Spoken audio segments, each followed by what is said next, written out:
Então é o seguinte, eu vou passar algumas questões, vocês discutam aí, né? A gente discute, vê o que é, qual a resposta correta, né? Tem algumas mais simples. E aí eu falo um pouquinho da questão que você vê que nos outros slides tem um comentário de cada uma dessas questões. Né? Então vamos... Opa.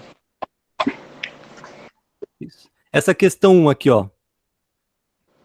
Das 10 principais habilidades do profissional do futuro, descritas pelo Fórum Econômico Mundial, quais são desenvolvidas em pensamento computacional? E aí, leiam as alternativas, o que vocês acham? Qual é? Tá bom. Eu tô entre a A e a D. A e a D? É. Posso estar muito errado. Mas E o restante? Gestão de pessoas, pensamento computacional, Então, será que... eu acho que não se encaixa como gestão de pessoas. Não. Gestão de pessoas, será que é uma habilidade que pensamento computacional treina, gestão de pessoas? Não treina, né? Na verdade, ele vai ter resolução de problemas complexos, domínio sobre novas tecnologias, criatividade, pensamento crítico ou... Então, eu fiquei em dúvida nessa daqui, domínio sobre novas tecnologias, porque eu teve uma aula que o professor falou que o domínio das novas tecnologias não entrava em pensamento computacional. Aí eu fiquei em dúvida, sabe? Porque seria, no caso, domínio sobre novos hardware, seria? Não sei. Cuidado que...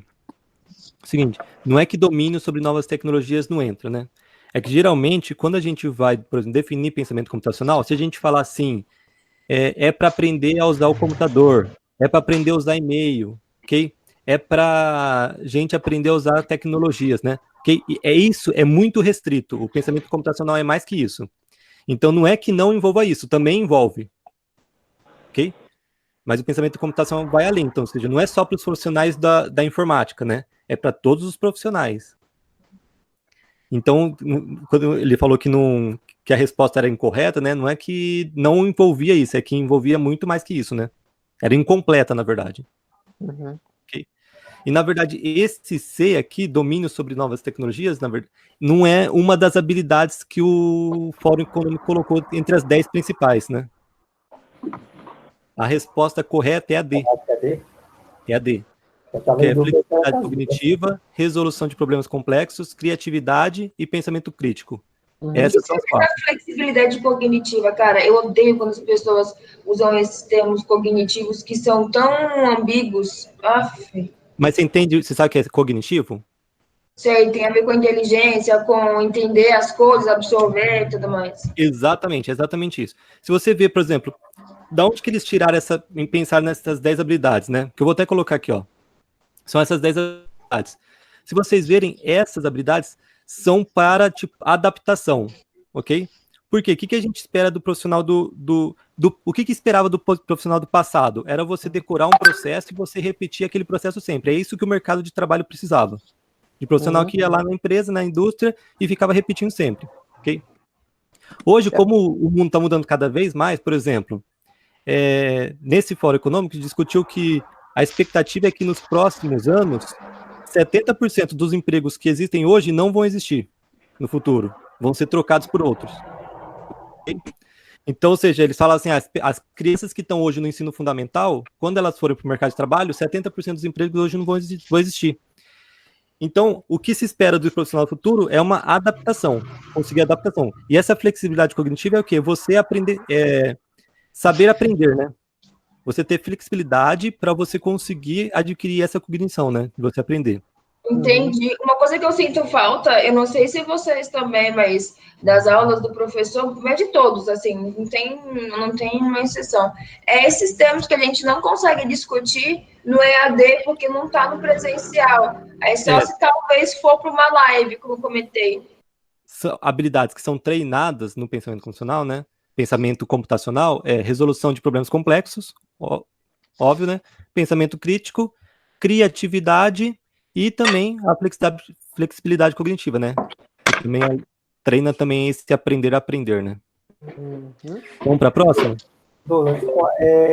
Na verdade, o pessoal está falando que a ideia do ensino agora no futuro vai ser vão começar a ensinar as crianças já com pensamento computacional desde do primeiro grau, né, do ensino fundamental, né? Que é a ideia deles já estudando para pegar as profissões do futuro, né? Porque grande parte dessas profissões que estão hoje, quando essas crianças estiverem no mercado, já não vai existir. Sim. É porque hoje já está valendo uma pessoa que é melhor, tem mais habilidade do que, por exemplo, um diploma, ok? Futuramente vai ser pior ainda, né? Ou seja, uma pessoa que tem essas habilidades vai ser mais importante para uma empresa do que um diploma. Então, se você treinar já as crianças desde o começo para ela adquirir essas habilidades que elas vão utilizar no futuro, né? Vai ser até mais importante que um diploma que ela possa alcançar depois, né? E agora, das alternativas abaixo, qual que é a melhor definição de pensamento computacional? É a C. É C. É a C, né? Porque no pensamento computacional, quando você vai ensinar para uma criança, por exemplo, pode ser ensinado também a navegar na internet, enviar e-mail, essas coisas? Também, mas isso é muito vago. O pensamento computacional vai muito mais além do que isso, né? Ajuda os profissionais de informática? Ajuda, mas somente? Não, né? Então, o principal é a C, né? Então, o pensamento computacional é um conjunto de habilidades que visam identificar e resolver problemas complexos de forma crítica e estratégica, fundamental a profissionais de todas as áreas, ok? Essa foi o que eu escrevi ali, mas poderia dar outras definições de pensamento computacional, né? Mas a ideia é essa, de você resolver problemas e que são importantes, né? Desenvolver criatividade, mas que são importantes a profissionais de todas as áreas, né? Então eu coloquei outras definições de pensamento computacional que o professor passou, né? Que é uma habilidade fundamental para todos, né? Não só para os cientistas da computação, né? Ou esse daqui, que ele fala, ó, é uma distinta capacidade criativa, crítica e estratégica humana de saber utilizar os fundamentos da computação nas mais diversas áreas do conhecimento, né? Então, se na prova, por exemplo, estiver perguntando de definição de pensamento computacional, provavelmente vai estar isso para todos ou em todas as áreas de conhecimentos, né? E não uma coisa mais restrita, né? Só usar o computador, por exemplo. Então, por exemplo, ó, na questão 7 lá da semana 3, tinha lá, por que precisamos aprender o pensamento computacional? Tinha lá, por que nos ajuda a programar? Beleza, ajuda a programar. Mas é só isso, né? Por que nos ajuda a pensar como um computador? Não.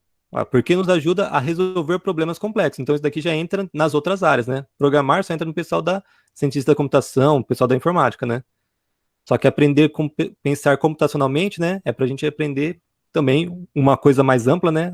A resolver problemas complexos. E essa questão 3, vocês lembram dos pilares do pensamento computacional? Quais são? É a B, né? É a B. A B, né? Que é decomposição, reconhecimento de padrões, abstração, e aí faz o algoritmo, né? Uhum. Vocês lembram o que significa cada uma dessas coisas? Não? Tá. Então aqui tem os 4 pilares do pensamento computacional, né? Primeiro, o que é decompor? Eu vou pensar um problema que eu tenho que resolver e eu vou decompor ele em partes menores. Por quê? Aí eu vou resolver cada uma daquelas partes individualmente, né? Depois talvez juntar tudo ou não, né? Dependendo do que eu pensar do meu problema, né? Mas dividir em partes menores para resolver problemas menores para conseguir aí sim resolver um problema maior. E aí eu vou pensar primeiro, e depois em cada uma dessas partes, eu vou reconhecer os padrões.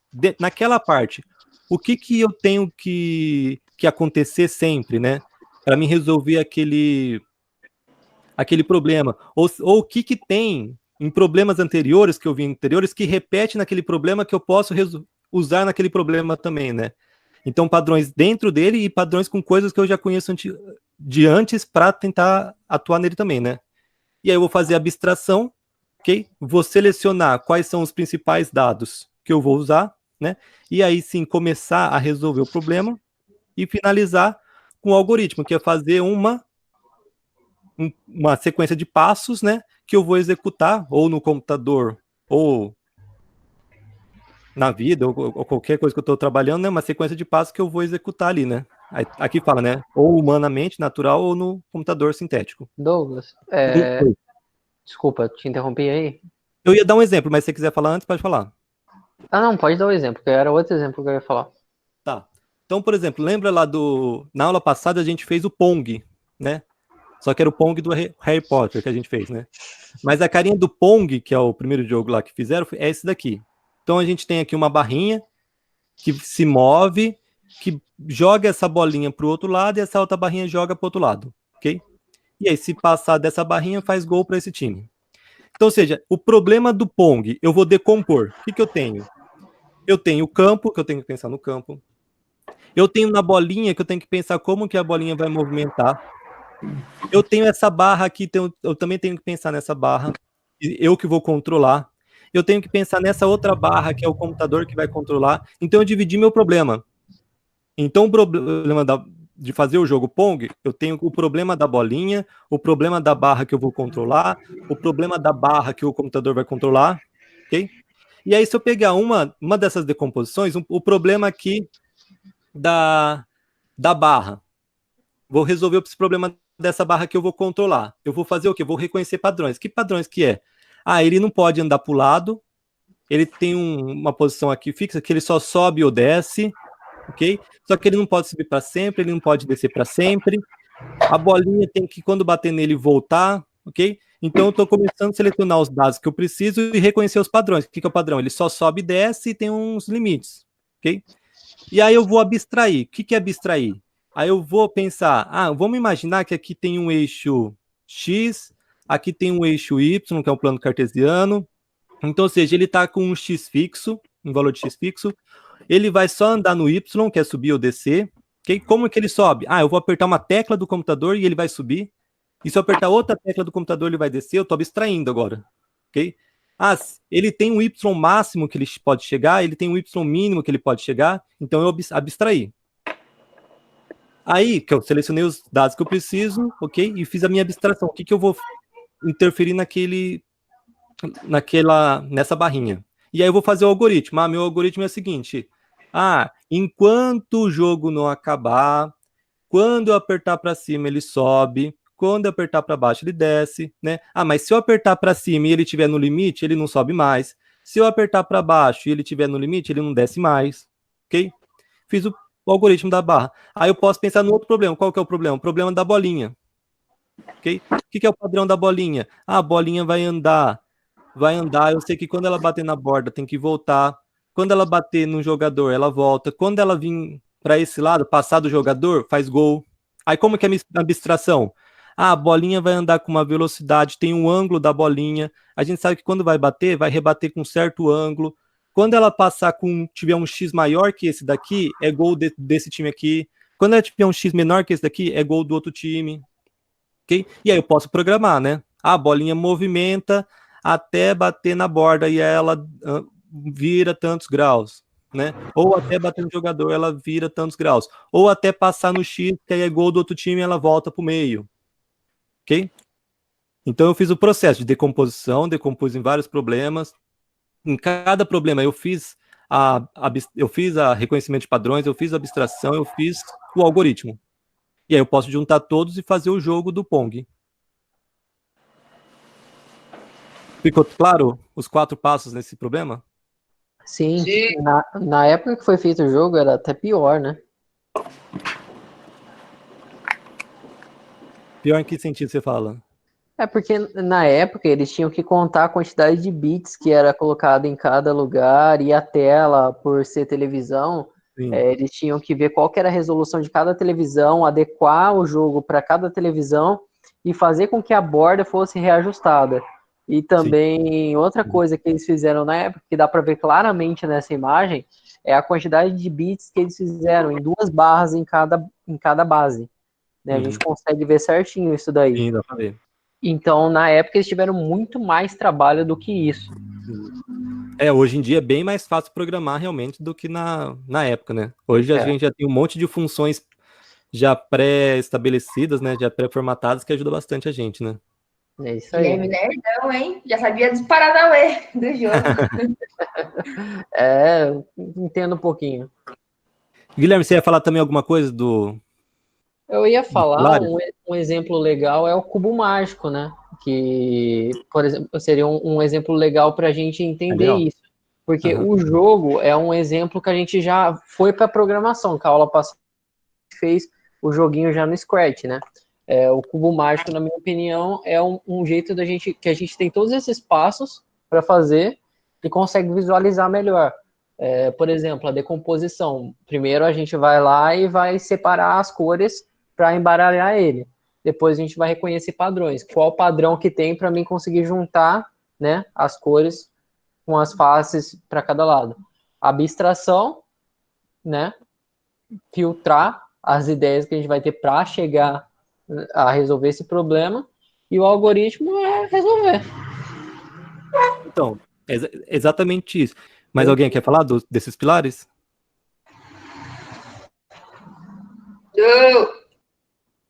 E esse 4 aqui, ó, quais dos itens abaixo define o que é um fluxograma?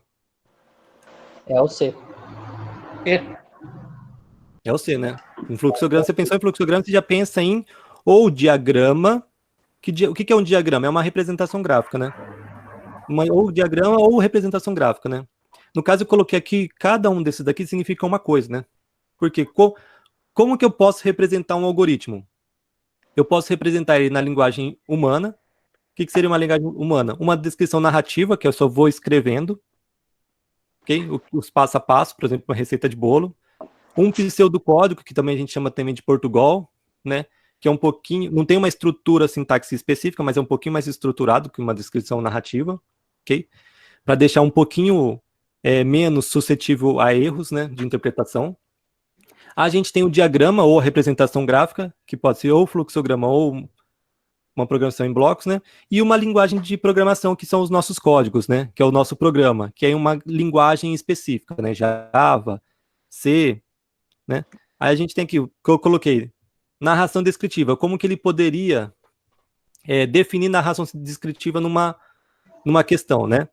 Então, nessa forma de representação, os algoritmos são expressos diretamente em linguagem natural, né? Então, se falar linguagem natural, é uma descrição narrativa. Então, aqui tem um exemplo de receita de bolo. Esse aqui é um algoritmo com uma narração descritiva, né? Uma linguagem natural. Mistura os ingredientes, unte a forma com manteiga. Então, ele vai dando passo a passo. Isso é um algoritmo. Toda receita é um algoritmo. Aí a gente tem um pseudocódigo, né? Ainda não é uma linguagem de programação, né? Mas a gente também é uma forma de você escrever uma sequência de passos, né? Mas sem usar uma sintaxe específica como os códigos. Então aqui a gente tem um exemplo de um pseudocódigo, né? Ele não está em nenhuma linguagem de programação específica, ok? Mas dá para você entender o que ele está pedindo, como que está calculando a média. E aí tem um fluxograma, né? Que foi o que a gente acabou de ver no exercício, né? Que é um diagrama. O diagrama é uma representação gráfica, né? Para representar um conjunto de instruções, que é um algoritmo. E o fluxograma a gente já sabe. E a linguagem de programação, que é os códigos, né? Ou programa, também pode ser chamado de programa, né? Que aí já tem uma sintaxe específica, né? No caso aqui, é a mesma dessa daqui. Essa daqui é para calcular média sem sintaxe específica. Então é um pseudocódigo, ou seja, é quase um código. Por isso pseudocódigo. Aqui já é um código de fato, né? Um código em C para calcular a média de 2 notas, a média aritmética de 2 notas. Agora, essa questão 5. Aí eu vou dar um tempinho maior para vocês. Deixa eu tirar aqui da frente. Pessoal, tentem agora resolver esse fluxograma aqui, ó. Eu dei um fluxograma. Cuidado aqui, ó. O que é inteiro, o que é real.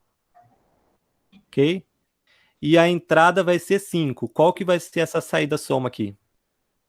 Agora podem tomar um tempinho, que eu acho que demora um pouquinho. Vocês lembram como que faz para resolver um fluxograma? Fazer uma tabelinha? Mais ou menos. Se vocês estiverem com slide, na próxima tem essa tabelinha aqui, ó. Vocês podem usar ela.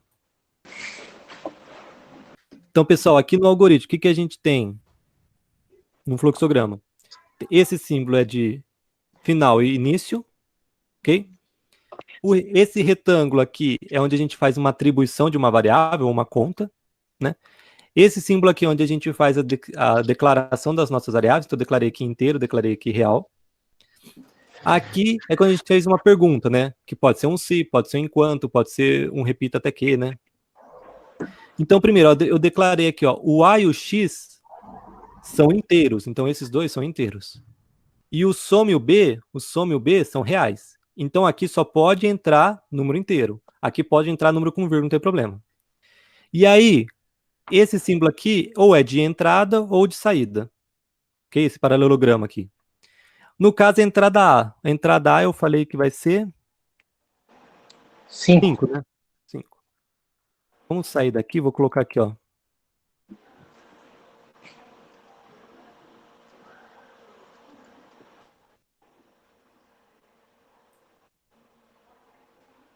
Dá para enxergar? Tá.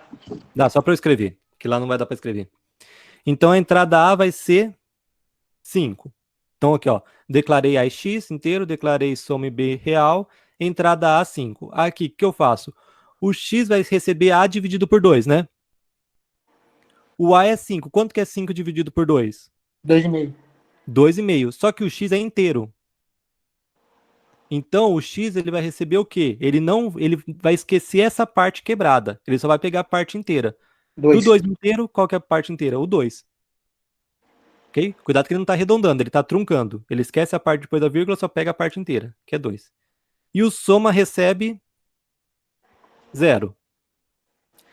Continuando aqui, ó. Vem aqui, tem uma pergunta. X, que é 2, é menor que A? Verdade. Vem para cá. O B recebe 0. Aí aqui, outra pergunta. B menor ou igual a X? O B é 0. É menor ou igual a 2? Sim, é menor. Vem para cá. O B recebe B mais 1. Quem que é o B atual? 0. 0 mais 1, ele vai virar 1. Ok? Depois, o B recebe B ao quadrado. Quanto que é o B? 1. 1 ao quadrado é o quê? 1. Então, o B vai continuar valendo 1. Aí vem aqui outra pergunta. B menor ou igual a X?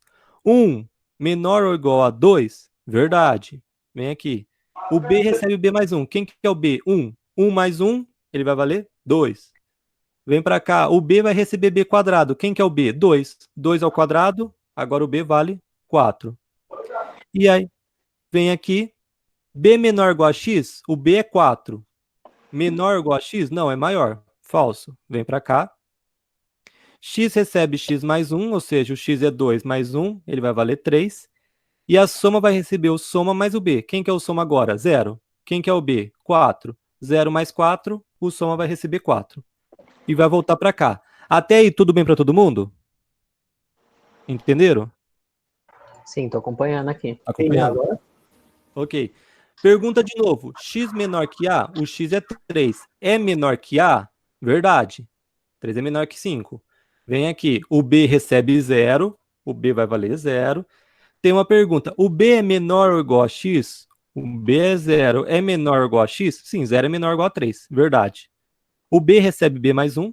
0 mais 1 é 1. E aqui o B recebe B quadrado. 1 ao quadrado é 1. Volta para cá. B menor ou igual a X? O B é 1. É menor ou igual a 3? Verdade. O que vem aqui? O B recebe B mais 1. 1 mais 1, 2. E aqui o B recebe B quadrado. 2 ao quadrado é 4. Agora o B vale 4. Vem para cá. B menor ou igual a X? O B é 4. O X é 3. 4 é menor ou igual a 3? Não, é maior. É falso. Vem para cá. X recebe X mais 1. O X atual é 3. Mais 1 vai valer 4. E o soma vai receber o soma, que é 4 atual, mais o B, que é 4 atual. 4 mais 4, 8. Então, o valor de soma mais o valor de B, que é 4 mais 4, vai pro soma. Atualizou o soma. Continua aqui. Outra pergunta. X menor que A. 4 é menor que 5? É verdade. X, que é 4, é menor que 5. Verdade, continua. B vai valer 0. Okay? Aí aqui, B menor que X, menor ou igual a X, o 0 é menor ou igual a 4? Verdade, vem para cá. B recebe B mais 1, 0 mais 1, 1. B recebe B quadrado, 1 ao quadrado é 1. Volta para cá outra pergunta. B, que é 1, é menor ou igual a X, que é 4? Sim, 1 é menor ou igual a 4. Vem aqui para o verdadeiro. B recebe B mais 1, 1 mais 1 é 2. B recebe B ao quadrado. O B é 2, 2 ao quadrado, agora o B vale 4. Agora vem para cá. Outra pergunta.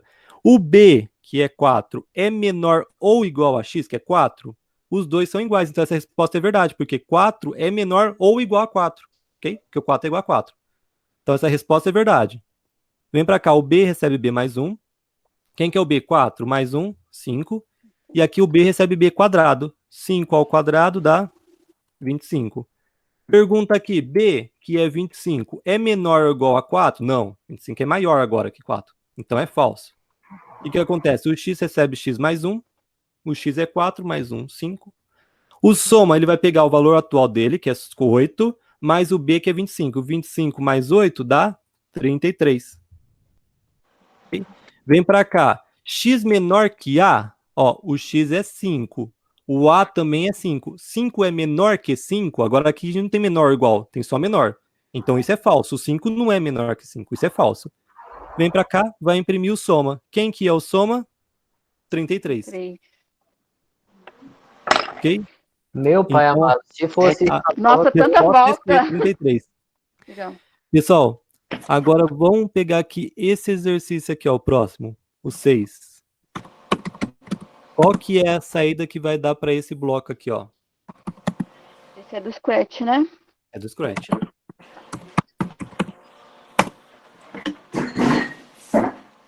Eu tô em dúvida da resposta do Scratch. O que deu como resposta? Ah, eu tô em dúvida se é a C ou a B. Mas você colocou no Scratch? Não, eu tô fazendo com suposição, não cheguei a colocar isso no Scratch. Cuidado uma coisa, ó. Essa C é pegadinha porque não, o Scratch não tem como guardar um intervalo. Ok? Dá Como até para assim? me representar. Tipo, eu pegar lá, mude minha variável para x maior que 30 e x menor que 50. Ele não guarda o intervalo de 30 a 50. Ele só vê se é verdadeiro ou falso. Ah, entendi. Entendeu? Aí eu só vejo, aqui é verdadeiro ou falso, aqui é verdadeiro ou falso, e eu faço o ou com eles, né? Ah, tá, agora eu entendi. Eu Ele não guarda o intervalo. eu não achei que era pra fazer no Scratch, eu achei que era só pra gente ver e ver o que dá. Não, pode ser. Dá pra você ver aqui e ver o que dá. Se você quiser tentar no Scratch, pode tentar também. Eu tenho o Scratch aqui que eu fiz. Deixa eu pegar aqui, ó. Vou tentar no Scratch agora. Aqui tá o Scratch já, eu montei. Olhando aqui, que resposta que vocês acham que vai dar? Alguém já sabe? B. Eu acho que dá verdadeiro. Vamos ver. Deu falso. Putz. Vira aqui, ó. Falso. Por que deu falso? Opa, nessa daqui. Por que deu falso? No caso do ou, se um deles for verdadeiro, é verdadeiro. Ok? Para ser falso, tem que ser os dois falsos. 70 maior que 50 ou 40 menor que 50? 70 é maior que 50? Verdade. 40 é menor que 50? É verdade. Verdade. O que ele ia falar? Vamos colocar aqui no lugar. Os dois são verdade e é um ou. O que ele vai falar? True. Verdade. Porque os dois é verdade. Entendi. Se eu colocar uma mentira, eu vou colocar aqui, ó. 40 é maior que 50? Não. 40 é menor que 50? É. Ok? Como ele é ou, ele só precisa de uma. Isso é verdade ou o outro é verdade. Então, olha só, eu tenho uma mentira e uma verdade. O que ele vai acontecer? Continua true. Agora, se eu colocar duas mentiras, 40 maior que 50 ou 60 menor que 50, são duas mentiras. Agora o que ele vai falar? Falso. Então, no ou, eu preciso de uma das duas ser verdade. Ok? Mas o X não é menor do que o 30? Mas tem esse não ali na Não, frente. eu tirei o X, agora eu coloquei 40 maior que 50 e 60 menor que 50. Eu coloquei outro. Na tabelinha era um não, né? Tinha um não. Agora, no exercício nosso, tá assim, ó. O X eu mudei para 20, ok? Uhum. 20 é maior que 50? Não. Não. Agora, tem esse não, mas olha só dentro do não. 20, o X que é 20 menor que 30. 20 é menor que 30? Verdade. Só que tem um não. O que é um não verdade? Falso. É um verdadeiro. É o contrário. Aqui, e aqui eu tenho um não verdade, ou seja, outro falso. Eu nem então, eu tenho não. Oi? O não verdade, ele transforma o inverso do que está Do verdade. Não verdade é falso. É como se fosse o barrado na tabela lógica em eletrônica, né? Isso, seria aquele tiozinho, né? O não. Isso, barrado. Isso.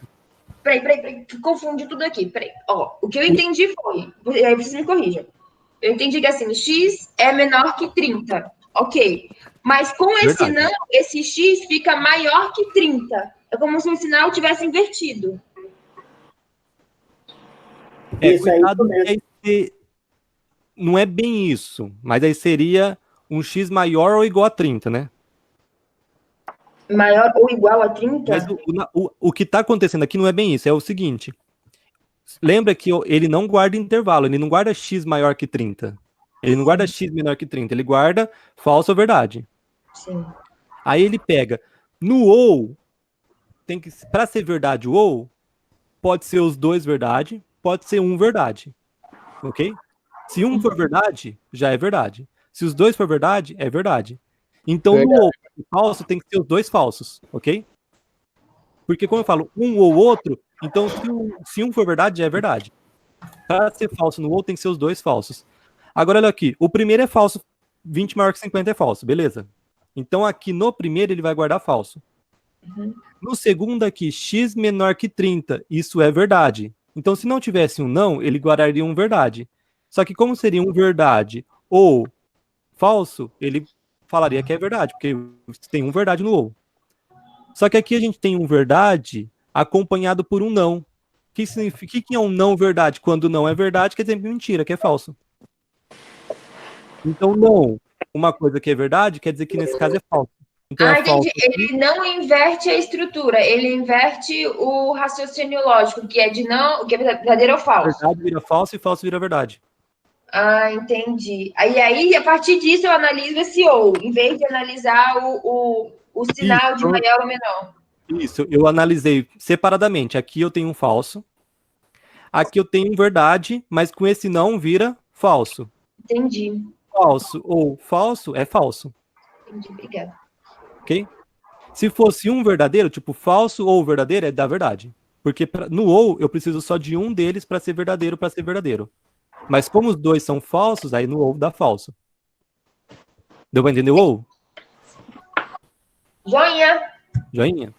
E agora, esse daqui do e.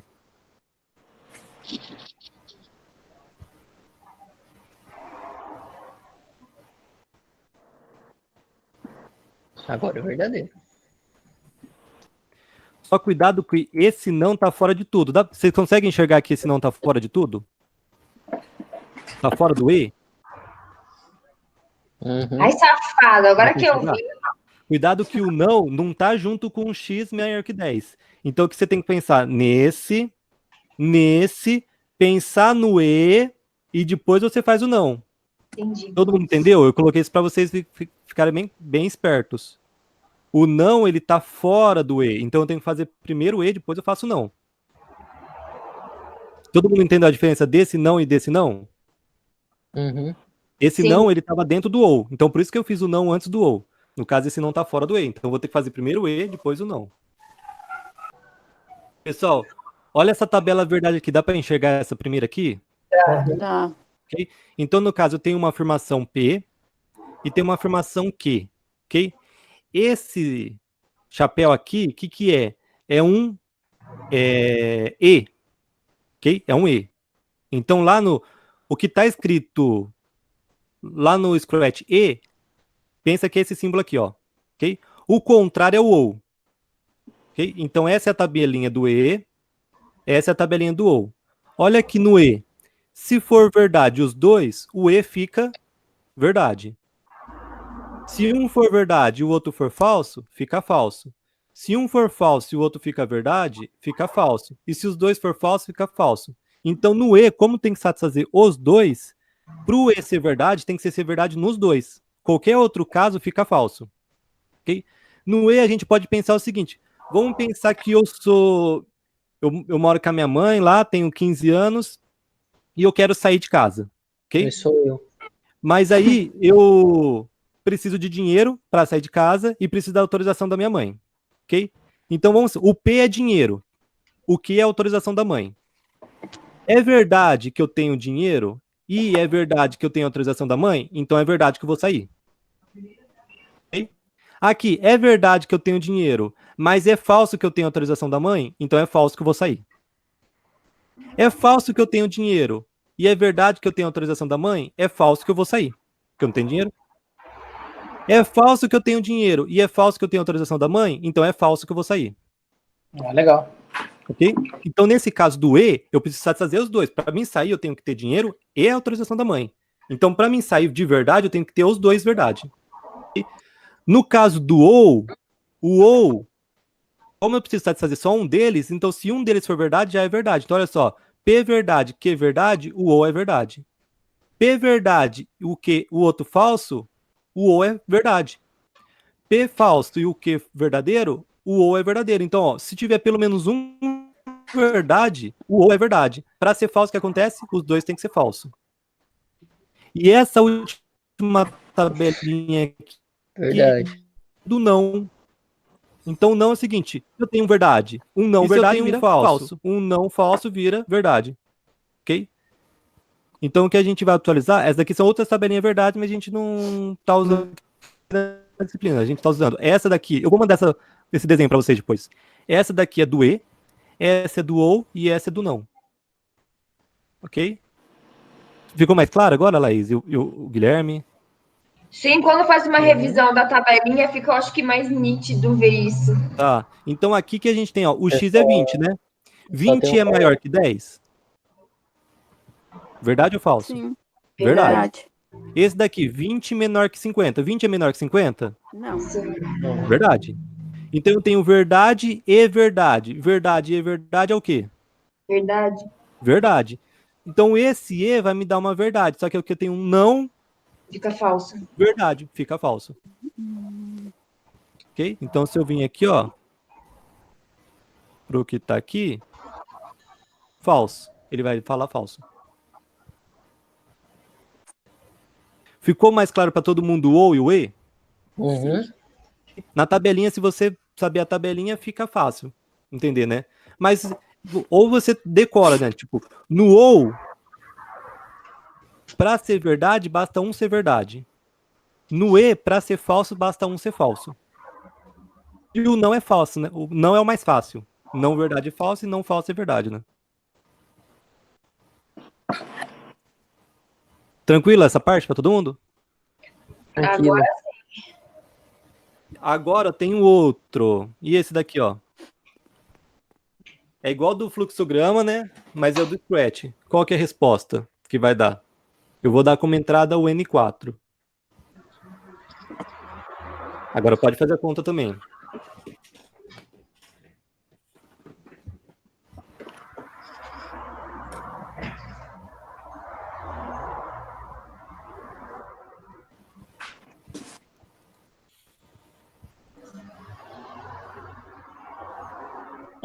Eu vou mandando aqui no Telegram tabela verdade. O mood seria o quê desculpa interromper. O mood seria o quê nesse X para um? Se? Não, o mood é uma atribuição para uma variável. O mood x para 1 na verdade é x recebe 1.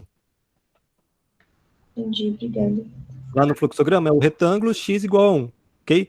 Nesse caso, adicione seria o quê?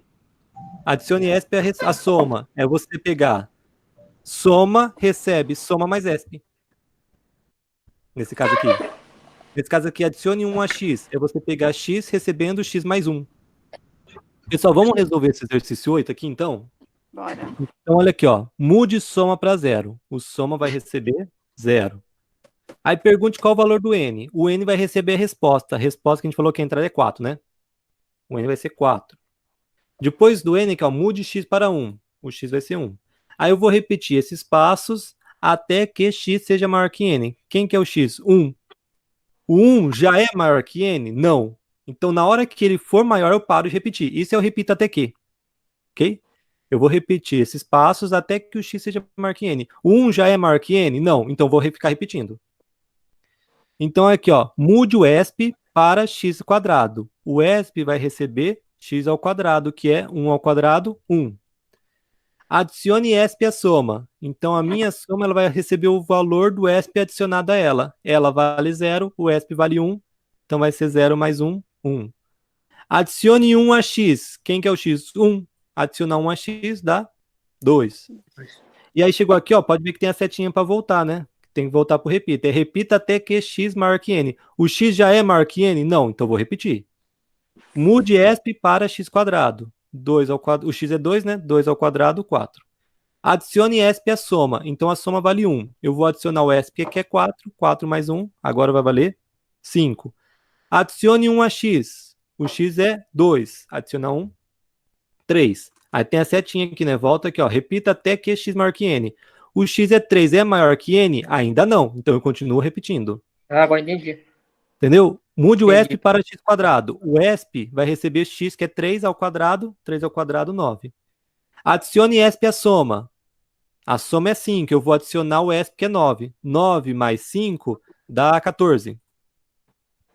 Adicione 1 a x. Quem que é o x? 3. Adiciona 1, 4. Tem a setinha aqui. Repita até que x seja maior que n.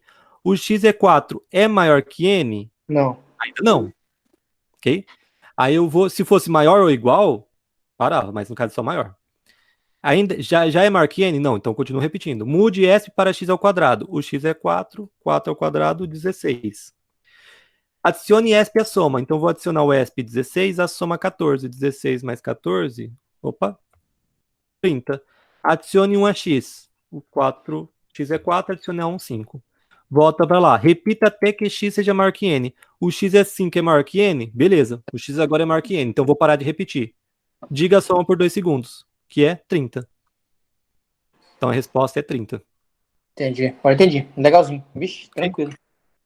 Então, se vocês quiserem, eu fiz um vídeo explicando como fazer um fluxograma. E nesse vídeo eu expliquei lá o que eu expliquei na aula passada, as estruturas de repetição. Qual que é a diferença do repita até que, do enquanto, do faça enquanto, né, do while, do while.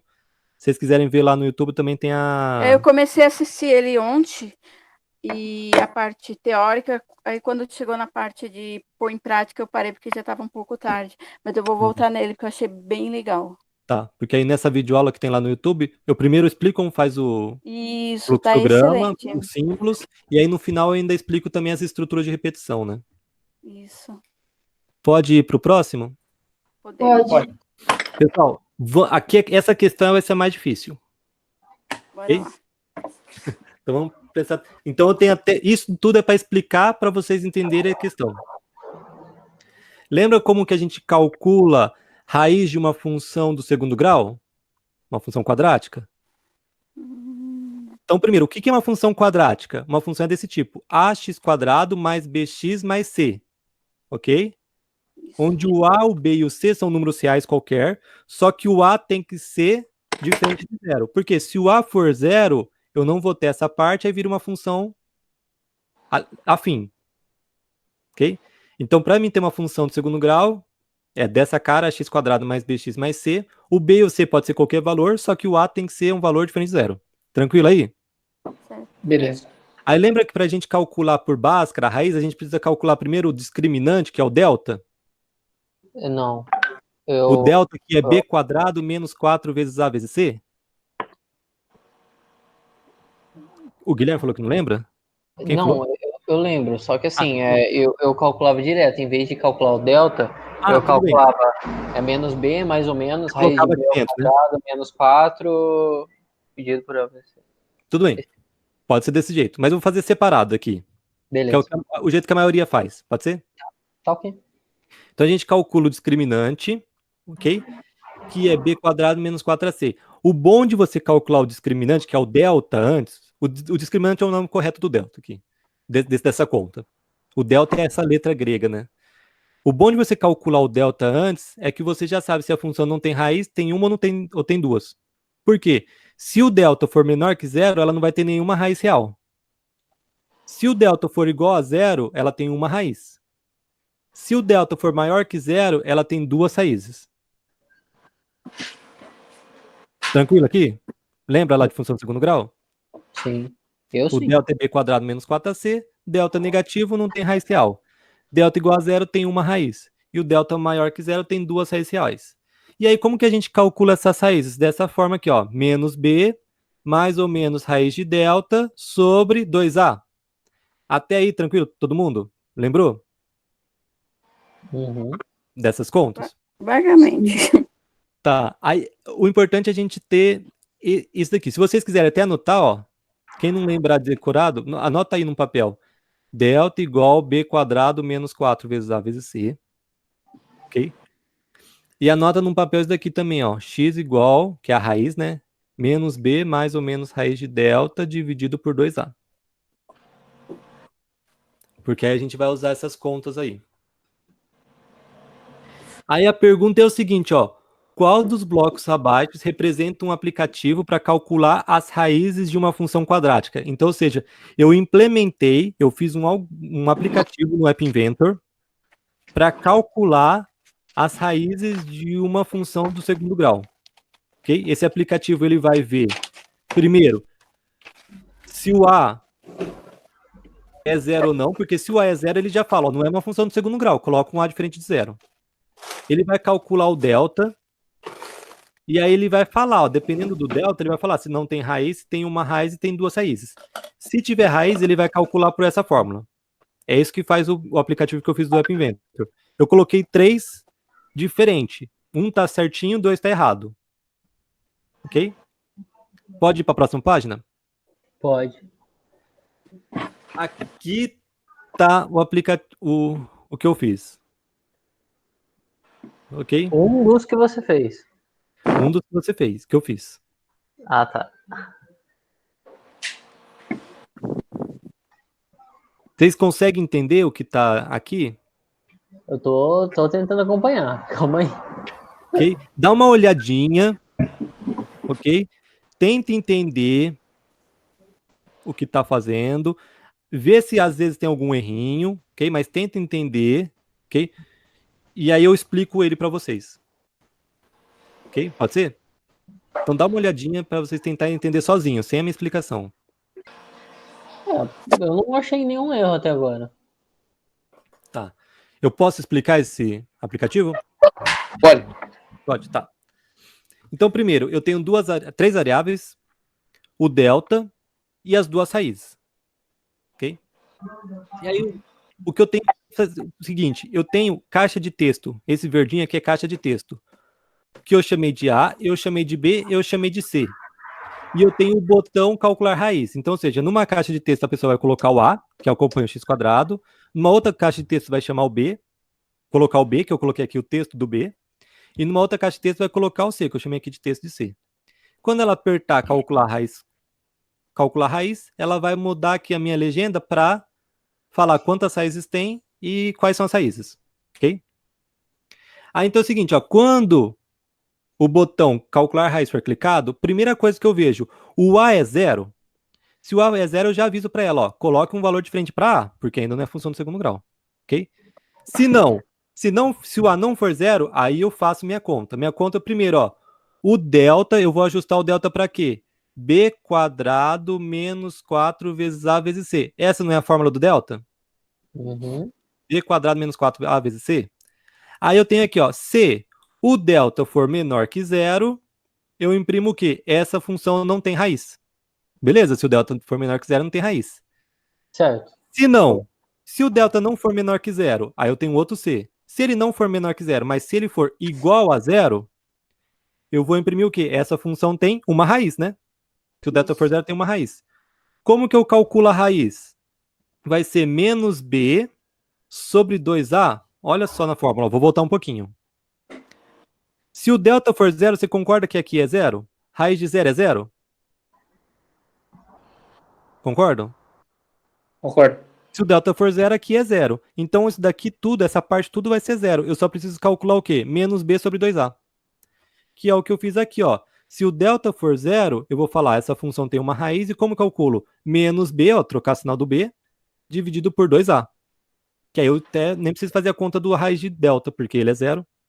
E aí eu vou imprimir na legenda aqui, ó.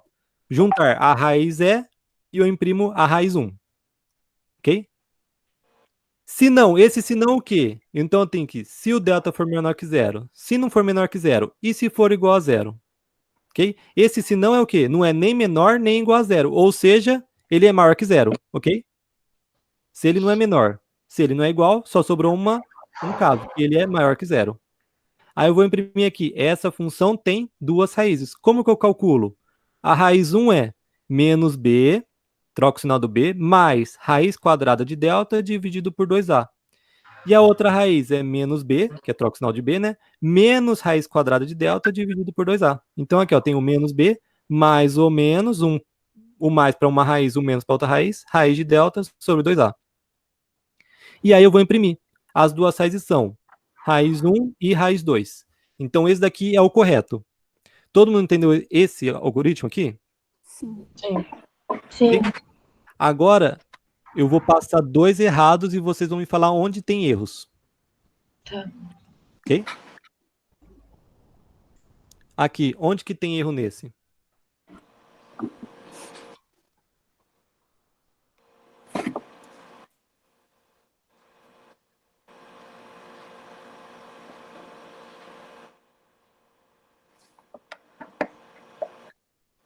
Tá Tá, elevado aí à terceira. Cubo ali, ó. Tá o cubo. É o cubo. Aqui, ó, tá.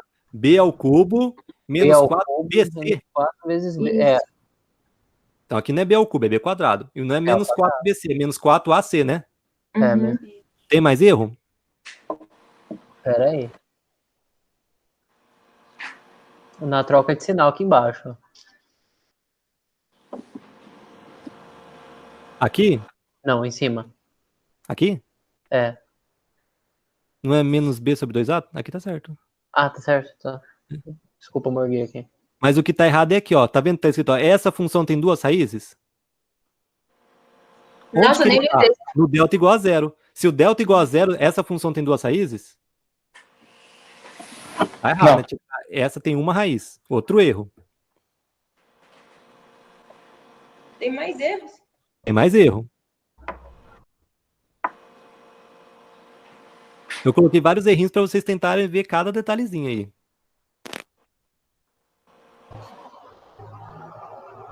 Bom, lá embaixo, o cubo, o A3 Aqui, é que é dividido por 2A, né? Tá certo, aqui tá 3. dividido por 2A.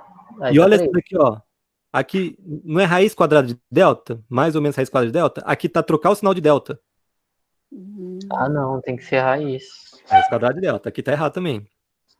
E outra coisa, essa conta aqui, ó, essa conta, quem que tá recebendo? O raiz 1, né? Essa conta aqui, quem que tá recebendo? O delta?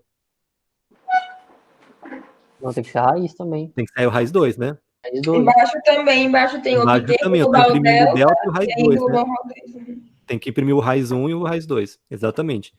Vou colocar outro. Esses já achamos todos os erros. E esse.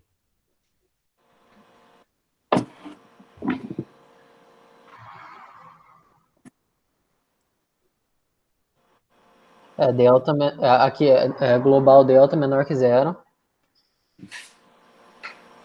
Tá errado aí, né? Aqui? É, não tá? Não, tá certo. Se o delta for menor que zero, a função não tem raiz. Ah, é, tá. Morguei de novo. Mas nessa parte aqui tem um erro.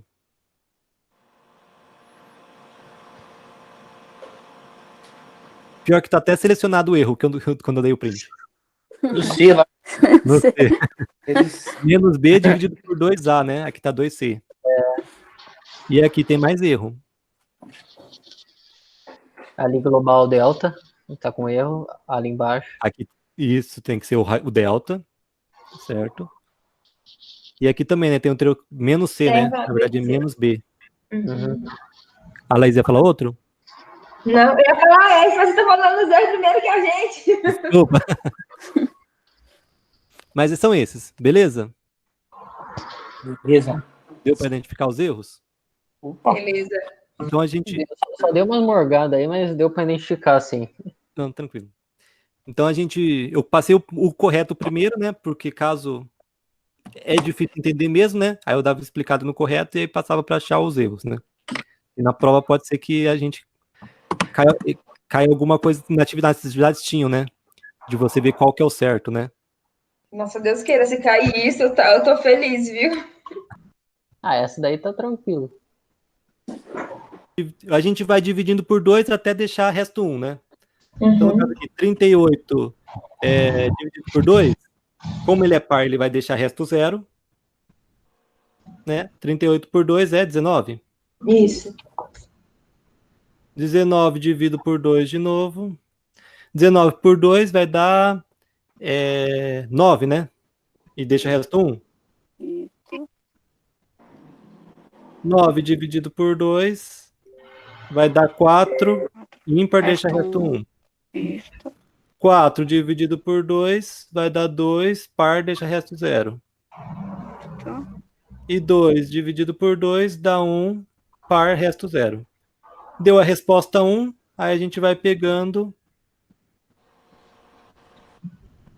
os restos, né? Então a resposta é 1001110, que é o B. Agora é o contrário, transformar binário em decimal. Pera aí, deixa eu pegar outra calculadora. Essa não faz a volta? Mas isso aí é o teste, quando você vai fazer teste numa empresa, já era, amigão. Se você fosse professor do Márcio, você tava lascado, viu? 29. Tava nada, pô. Eu sei fazer. Sério, se você usasse essa calculadora na prova dele. Ah, ô louco, Márcio. Você vai fazer isso? Então eu vou pegar cada um desses números, o 1, o 0, o 1, e multiplicar por 2. Ok? Mas como aqui a gente fala que é potência de 2, de base 2, quer dizer que o 2 é a base. Quem que são os expoentes? É o seguinte, você pega o primeiro número aqui, ó, vai ser um expoente 0. Então é base 2, expoente 0. E aí você vai aumentando. Expoente 1, 2, 3, 4, né? Expoente 1, 2, 3, 4. Se tivesse o vírgula, a gente ia diminuindo. Menos 1, menos 2, menos 3, né? Mas no caso, vamos pensar em sem vírgula por enquanto. Aqui tá aqui, tranquilo? Tranquilo. Pegar cada número e multiplicar por uma potência de base 2, o primeiro é expoente 0 e vai aumentando o expoente. Aí eu vou multiplicando aqui, ó. 2 elevado a 0. Todo número elevado a 0, com exceção do 0, é 1, né? Então 2 elevado a 0 é 1. Então aqui fica 1 vezes 1. Então aqui vai ficar 1 vezes 1. Aqui vai ficar 0 vezes 2 elevado a 1. Todo número elevado a 1 é ele mesmo. Aqui vai ficar 1 vezes 2 elevado a 2, que é 2 vezes 2, 4. Aqui vai ficar 1 vezes 2 ao cubo, que é 2 vezes 2 vezes 2, que dá 8. E aqui é 1 vezes 2 à quarta, que é 2 vezes 2 vezes 2 vezes 2, que dá 16. Certo. E aí aqui a gente pega lá, 1 vezes 1 dá 1, 0 vezes 2 dá 0, 1 vezes 4 dá 4, 1 vezes 8 dá 8, 1 vezes 16 dá 16. Então a gente pegou lá cada número, multiplicou por uma potência de base 2, o expoente a gente foi aumentando, fez a conta, chegou nisso daqui. O que a gente faz agora? Agora a gente junta todo mundo, soma todo mundo. Ok? Então aqui 16 mais 8 é 24, mais 4, 28, mais 1, 29. Não, beleza, é bom. Então, ou seja, esse número aqui, ó, 1101 na base binária é igual ao o nosso conhecido 29 na base decimal. Tá Ficou legal. claro? Ficou, muito. Dessa semana, que foi, ele passou lá o que é sistema operacional, o que é hardware, o que é software, um monte de nomenclatura, né? Aí eu acho que o que é mais legal é a gente pensar aqui na comunicação síncrona e assíncrona. Você sabe o que é comunicação síncrona e assíncrona? Não, isso eu não achei no material que ele deu. Alguém pode me falar onde é que tá? Desculpa interromper. Tá nos vídeos isso daí, ele falou. Eu vi, no slide.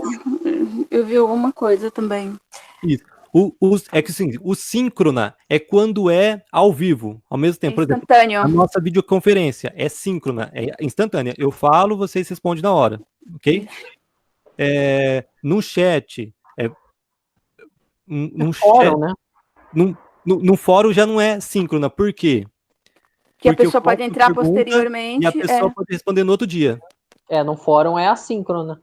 Assíncrona. No WhatsApp é assíncrona. Eu posso colocar a pessoa responder no outro dia. O e-mail é assíncrona, ok? Então, assíncrona é que não é ao mesmo tempo, ok? Tem um tempo, pode ter um tempo entre a resposta, a minha mensagem e a resposta da outra pessoa, ok? Do oponente. Do oponente. Então aqui, ó, dessa forma, qual abaixo das comunicações é síncrona? A B? Que é ao mesmo tempo. É a B, né? O fórum não é síncrona, é assíncrona, porque posso demorar para responder. E-mail também, lista de discussão também, né? No caso só, videoconferência. Tranquilo que é síncrona e assíncrona? Sim. Perfeito. É, tranquilo. E esse daqui, ó. Se eu tenho um vídeo e eu falo que ele tem esse tamanho aqui, ó. 2,5 gigabytes. Quantos bits eles são? 21. Antes de fazer essa conta, só lembra dessa tabelinha aqui, ó. 1 gigabyte é 1024 megabytes. 1 megabyte é 1024 kilobytes. 1 kilobyte é 1024 bytes. E 1 byte é 8 bits. Então eu quero em bits, ok? Então aqui é 2,5, ó. 2,5 gigabytes é quanto?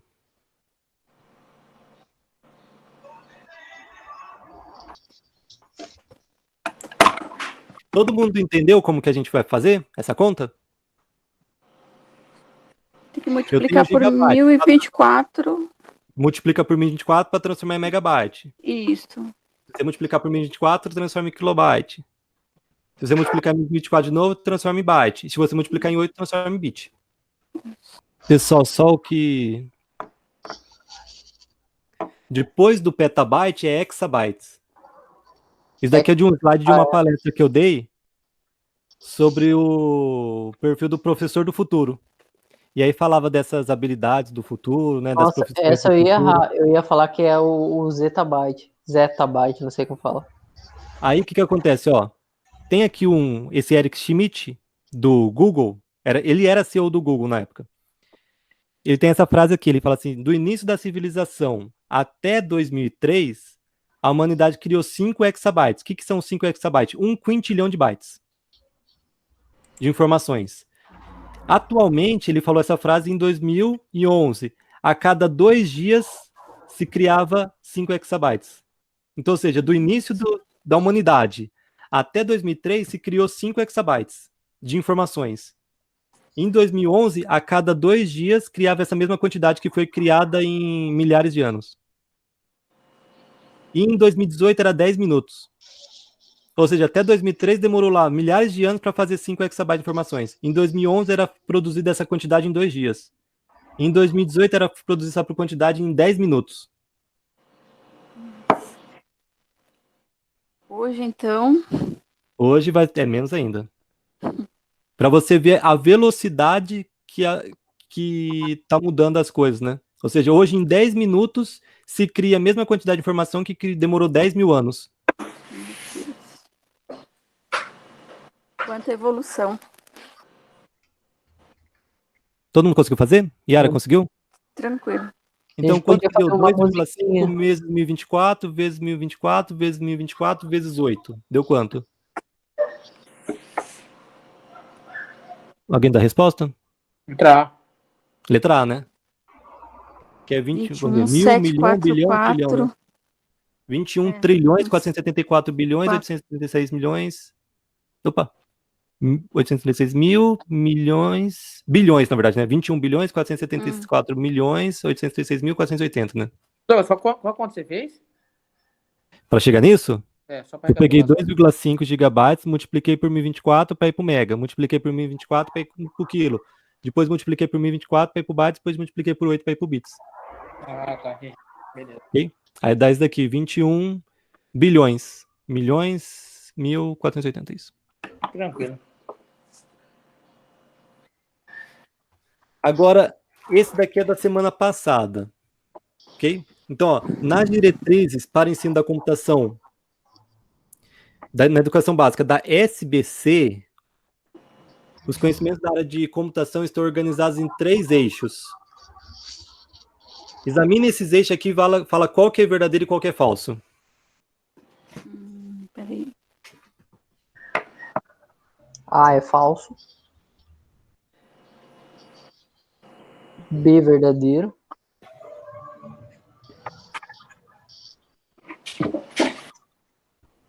Se eu acho que é verdadeiro. Se